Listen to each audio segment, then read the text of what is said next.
Finally আমরা পৌঁছে গেছি হলো মালয়েশিয়া। এইমাত্র আমরা মালয়েশিয়া এয়ারপোর্টে নামলাম। আলহামদুলিল্লাহ, আল্লাহর রহমতে যাত্রাপথে তেমন কোনো সমস্যা নেই। বাট আমার একটা অভিযোগ, 63 তারা পর্যন্ত তোমার লেগে বয়কট। না না 63 ঘন্টার লেগে বয়কট, এত বাড়তি চলবে না।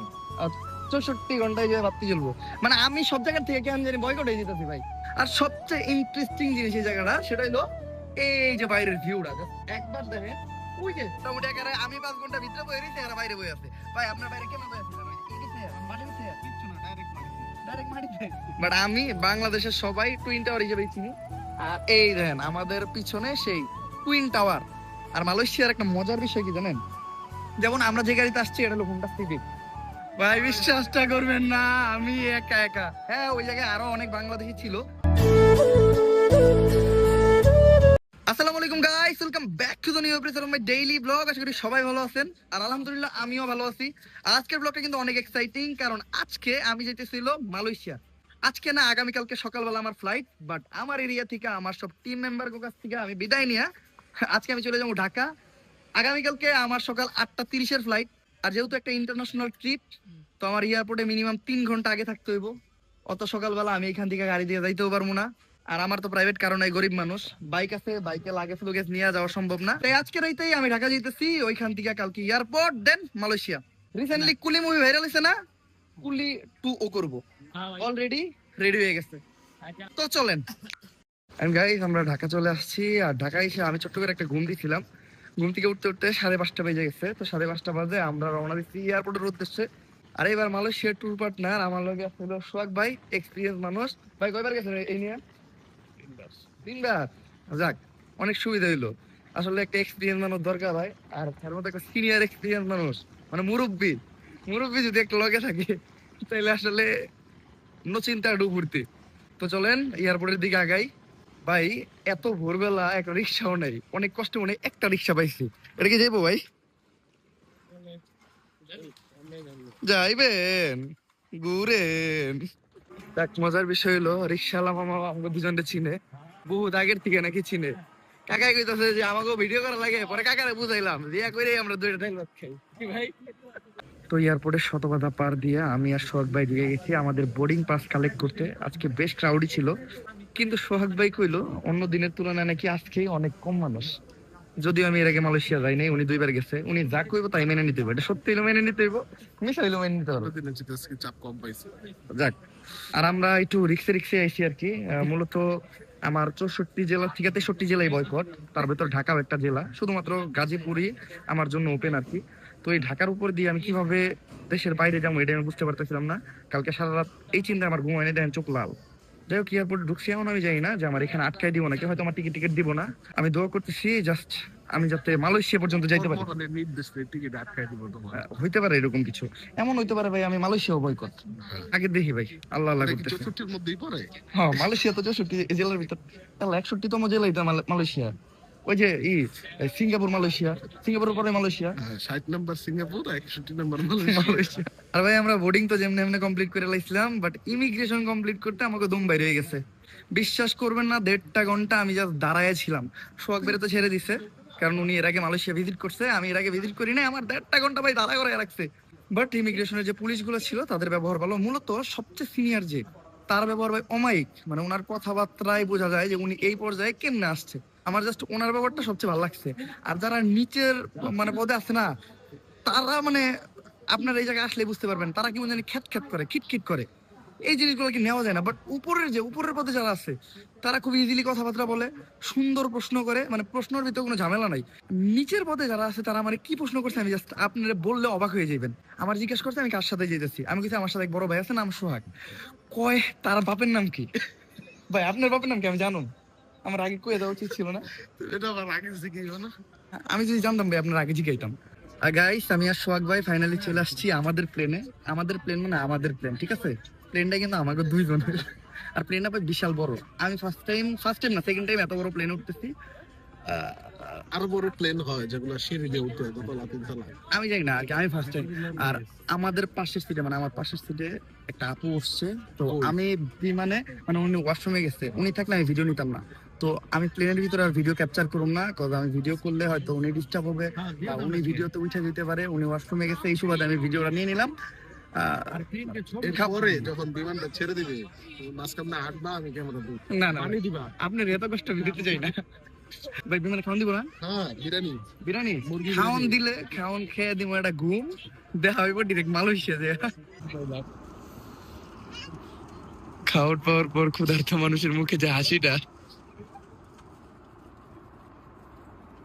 ফাইনালি আমরা পৌঁছে গেছি মালয়েশিয়া। এইমাত্র আমরা মালয়েশিয়া এয়ারপোর্টে নামলাম। আলহামদুলিল্লাহ, আল্লাহর রহমতে যাত্রাপথে তেমন কোনো সমস্যা নাই। বাট আমার একটা অভিযোগ এই প্লেনের খাবার নিয়ে, সেটা হলো বাচ্চা কাচ্চারা খাবার দিছে, একটা কিটক্যাট চকলেট দিছে।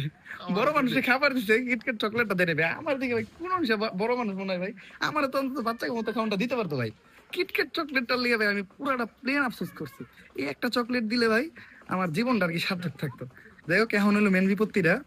আমি এর আগে যেহেতু মালয়েশিয়া আহি নাই, তো বেশিরভাগ সম্ভবত আমার মালয়েশিয়া আটকাই দিব, আমার আবার রিটার্ন করে পাঁচটায় পাঠাই দিব। এর লেগে আমি খেতাও নিয়েছি যাওয়ার সময়। এই ব্যাগে খেতা আছে, খেতা বিছিয়ে ঘুমাইতে ঘুমাইতে যাবো গা। ভাই আমার কি কোনো মতে মালয়েশিয়া ঢুকাই নিতে পারবেন? চেষ্টা করতেছি। চান্স কত পারছেন? ব্যাগের ভিতরে ঢুকে চান্স হয়েছে 150%। ধন্যবাদ। আর মালয়েশিয়ান এয়ারপোর্ট কিন্তু সুন্দর, হ্যাঁ, জাস্ট অসম। এই গিতি গিতি লাইট, এগুলা তারার মতো দেখা যাইতেছে ভাই। ও, আপনি তো আগেও দেখছেন, আমার কাছে নতুন নতুন লাগতেছে। আপনি বেশ কয়েকবার দেখছেন এগুলা। আর এই যে কিন্তু অনেক ফরেনার্স আছে, হ্যাঁ, ভিডিও বাংলাদেশী না ভাই? ভাই কিতে জব করেন? মানে এই এয়ারপোর্টে? ও, এয়ারপোর্টে বাংলাদেশী ভাই পেয়েছে একজন, দুইজন। ভাইয়ের বাসা বাংলাদেশে কোথায়? আমার টাঙ্গাইলে। টাঙ্গাইলে? ও, টাঙ্গাইল জব আমি তো দিতে। আপনার জায়গা কালিঙ্গা একাডেমি থাকতাম। যাক যাক ভাই, ভালো লাগলো। আসলে বিদেশের মাটিতে নিজের দেশের মানুষ পাইলে এটার ফিলিংস অন্যরকম। যেমন এই দেখেন না ভাই, গুমনে হাসি, ঠিক আছে, সেম আমাগো। আর আমরা উঠে গেছি এয়ারপোর্টের মেট্রোতে। এই বাঙালি ভাই বুদ্ধি দিল যে এই জায়গায় বহেন, একেবারে সামনে বসছি। এদিকে যাবো তাহলে, একেবারে সামনে আছি আমরা। সুন্দর একটা ভিউ নাকি পাওয়া যাবে, দেখি কেমন ভিউ। ভাই ভিউ না পাওয়া গেলে কিন্তু জরিমানা। আমার মনে হইতাছে আমি রোলার কোস্টারে বসছি। হ্যাঁ, এই জায়গাটা হ্যাঁ? সুন্দর হইতেছে। অন্যরকম ফিল না ভাই? এই জায়গায় ফ্রিতে একটা রাইড। আমরা কি এখন আবার এয়ারপোর্টের ভিতরে ঢুকবো ভাই? আরে কি আর সেই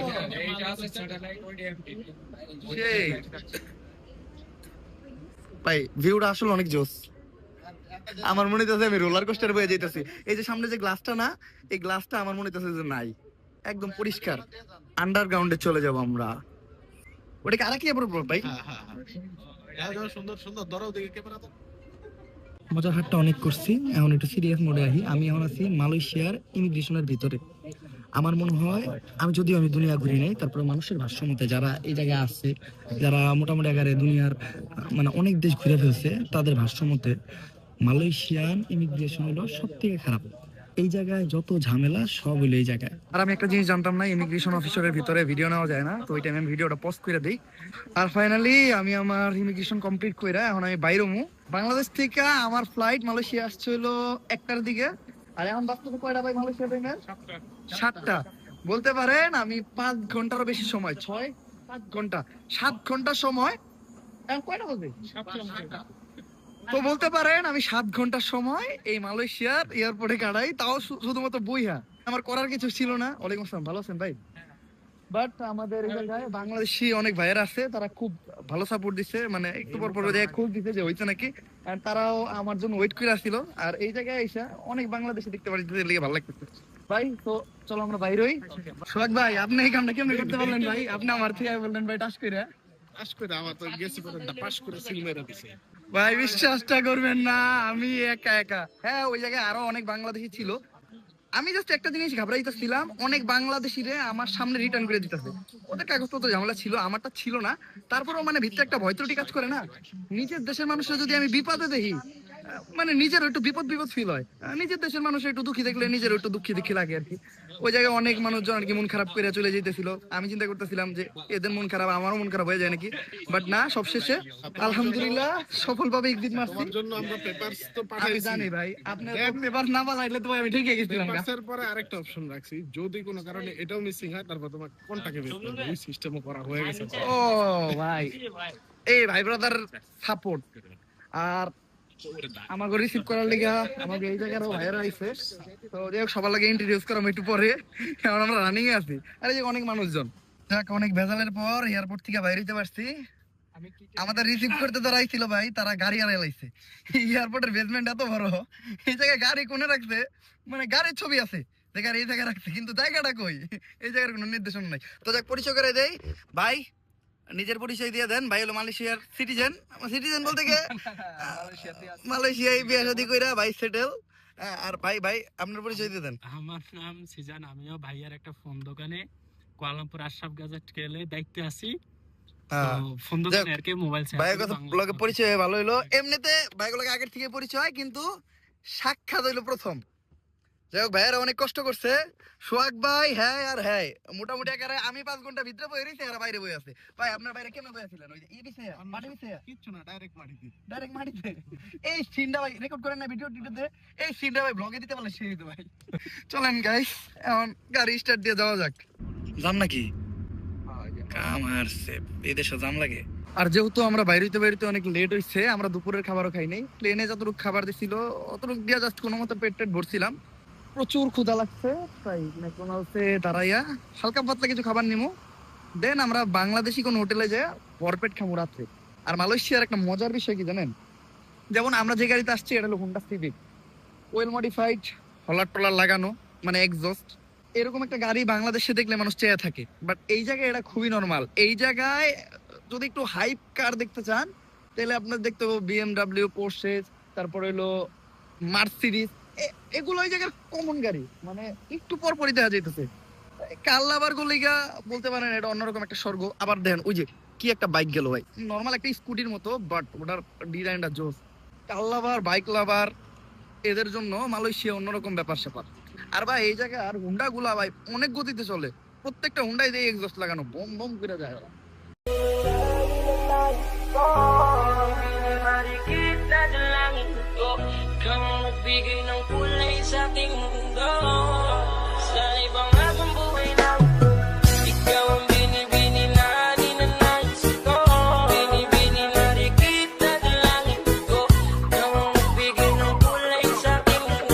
ফাইনালি আমরা আমাদের হোটেলে চলে আসলাম। হোটেলে আইসা ফ্রেশ ট্রেশ হয়ে নিলাম, কারণ সারাদিন জার্নির উপরেই আছি।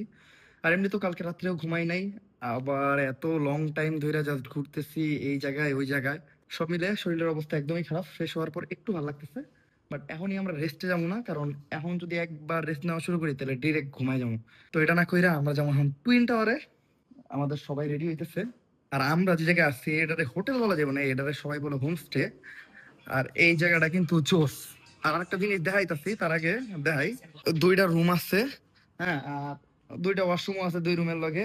আর এই যে এটা হলো এই ব্যালকনি না, এটা কি জানি কয় ভাই? এটা মোবাইল চার্জ দেওয়ার ও, জন্য। মোবাইল চার্জ দেওয়ার জায়গা। সবাই সবার মোবাইল মানে প্লাগ ঢুকে চার্জ দেওয়া শুরু করে দিছে। আর সবচেয়ে ইন্টারেস্টিং জিনিস এই জায়গাটা, সেটা হলো এই যে বাইরের ভিউটা, জাস্ট একবার দেখেন। ওই যে ওটা কিন্তু টুইন টাওয়ার, ঠিক আছে? আর এটারে কি কয় ভাই?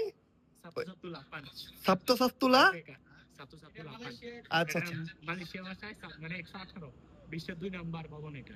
আর 1 নাম্বার এক নাম্বার ও ওই যে বুর্জ খলিফা। আচ্ছা আচ্ছা, জাস্ট এই জায়গার ভিউটা দেখেন, নাইট ভিউ, মানে শহরের ভিউ, বাট লাইটিং গুলার জন্য এত জোস লাগতেছে। এই জায়গা থেকে কিন্তু আমরা পারফেক্ট একটা ভিউ পাইতেছি। জোস জোস, এইটাও কিন্তু অনেক জোস। আর এই হোমস্টে বা হোটেল যেটাই বলেন, এটার পার ডে ভাড়া পড়ছে 200 রিঙ্গিত। 200 রিঙ্গিত বাংলাদেশি টাকা কয় টাকা হয়? 6000 টাকা। আচ্ছা, 1 রিঙ্গিতে 30 টাকা বাংলাদেশের। 6000 টাকা হিসেবে যে বিশাল জায়গা ভাই। যদি অনেস্টলি বলি, বাংলাদেশে এই রুমটা যদি আমরা নিতে যাই, তার প্রাইস পড়বো মিনিমাম 20,000 টাকা, তাও ভাই এত উপরে। হোটেল থেকে নাইমা এখন আমরা রওনা দিছি কেএলসিসি, বা যেটারে টুইন টাওয়ার বলা হয়, ওটার উদ্দেশ্যে। ভাই কতক্ষণ লাগবে যাইতে? 10 থেকে 15 মিনিট। এটা কয়টা পর্যন্ত, মানে এটা তো খোলা থাকে সারা রাইতে, ওই যে লাইট টাইট জ্বলে চিকমিক করে? 12টা পর্যন্ত। 12টা পর্যন্ত। দেখ 12টার ভিতরে পৌঁছে যাম ভাই। আর একটু লেট করলে অবশ্য লেট হয়ে যেত। আজকে চিন্তা ভাবনা করছিলাম যে সুইমিং এ নামবো। আমাদের হোটেলে বিশাল বড় একটা সুইমিং আছে, সুইমিংটাও সেই, বাট ওটাও 10টা পর্যন্তই খোলা থাকে, 10টার পর ওটা বন্ধ। হুজুর, সালাম আলাইকুম হুজুর। পাঞ্জাবি পরে টুইন টাওয়ার যেতেছেন হুজুর? পাঞ্জাবি খুলে দাও। হুজুর এই যে চুলের ঘটনাটা কি? তুমি আমার মানে চুলে ভ্যান, পাঞ্জাবি, টুইন টাওয়ার, কেমনে কি? তুমি আমার চুলে লারা দাও কে? চলো আমরা চলে আসছি কেএলসিসি তে। এটারে আমি তো টুইন টাওয়ার হিসেবে সবসময় চিনতাম। যখন এরা কেএলসিসি কইতো আমি কনফিউশনে পড়ে যেতাম কি এরা এটা কি লেগে কইতাছে, আসলে এটার নাম নাকি কেএলসিসি। বাট আমি বাংলাদেশের সবাই টুইন টাওয়ার হিসেবেই চিনি। আর এই দেখেন আমাদের পিছনে সেই টুইন টাওয়ার, মানে যেইটা ফেমাস আর কি। মালয়েশিয়া মানে টুইন টাওয়ার, টুইন টাওয়ার মানে মালয়েশিয়া। ভাই আমি যদি বইয়া দেয় তাহলে আপনারা ভালোভাবে দেখতে পারবেন। ভাই এটা এত বড়, আমার ক্যামেরা তো আই থিঙ্ক ঠিক মতো আইতেছে না, বাট এটা অন্যরকম কিছু। এমনিতে আমরা এটা যেমন দেখি না, সামনাসামনি দেখতে এটা আরো অনেক বেশি সুন্দর। আর এই সাইডে আরো দুইটা বিল্ডিং আছে, আমার কাছে এই বিল্ডিংটা খুব ভালো লাগতেছে। আর এটা হলো একটা পাবলিক ব্যাংক, বাট এইটার ডিজাইনিংটা দেখেন কত সুন্দর করছে, মানে একটা ব্যাংকের ডিজাইনটাও এরা কত সুন্দর করছে। ও আর পুরো জায়গায় অনেক মানুষ আছে, ঠিক আছে, যে যার মতো এনজয় করতেছে। আমরা এই জায়গায় আছি বেচালা মানুষ, আমাদের পিছনে কাপল আছে, ওদিকে আছে, মানে যে যার মতো ভাই টুইন টাওয়ারের স্মৃতি রাখতেছে। আমরাও হ্যাঁ স্মৃতি রাখি ভাই সবাই, কারণ আমরা তার কাপড় না, আমরা এমনি স্মৃতি রাখি।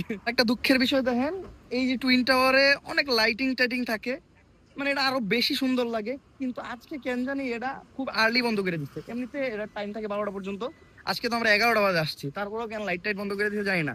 ভাই এটাও কি আমার বয়কট করে দিল? আর 63 তারা পর্যন্ত তোমার লেগে বয়কট। না না 63 ঘন্টার লেগে বয়কট, একটু বাতি জ্বলবে না। 64 ঘন্টায় যে বাতি জ্বলবো, মানে আমি সব জায়গা থেকে কেন জানি বয়কট হয়ে যেতেছি ভাই। মানে টুইন টাওয়ারের বাতিটা আজকে বন্ধ করে দিল। যাই হোক, এই জায়গায় আমরা কিছু ফটো টটো তুলি, তারপর আমরা এখান থেকে বাইরে হয়ে যাবো। এই কই যাওয়া যায়। সবচেয়ে মজার বিষয় কি জানেন, মালয়েশিয়া আসার পর অনেক বাংলাদেশি ভাইদের সাথে দেখা হইতেছে, তারা আমাদের ভিডিও দেখে।